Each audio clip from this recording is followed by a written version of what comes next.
A number of countries have updated their travel advice to the United States in the wake of a crackdown on immigration by the Trump administration. Travelers have reported being detained at the U.S. border even though they had valid travel visas.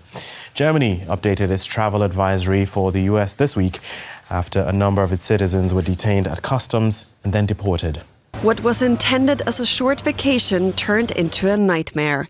German tourist Lukas Silaf was detained upon arrival in the US and hauled into a detention facility.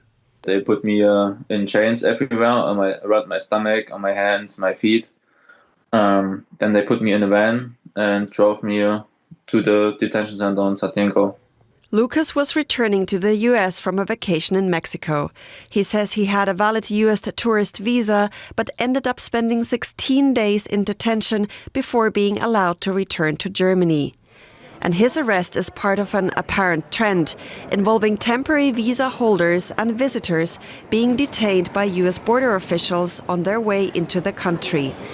Canadian actress Jasmine Mooney has a similar story. She was detained for 12 days over an incomplete visa. There was no heads up. Next thing you know, I'm taken and for 2 weeks haven't been told anything, moved in different cells, sleeping on cement, sleeping in different jail cells. Like it just, nothing makes sense to me.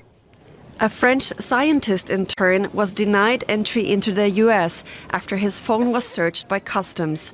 Officials at the airport found messages criticizing the Trump administration's cuts to science programs. All deportees say they did not violate US immigration policies nor commit any crimes. Nobody is safe there anymore to come to America as a tourist. I get a lot of questions from people who want to visit America, and I try to help them and tell them my experience, that they need to be careful. Immigration attorneys have now begun advising people to ensure their social media profiles are free of criticism of the US administration to increase their chances of entering the country.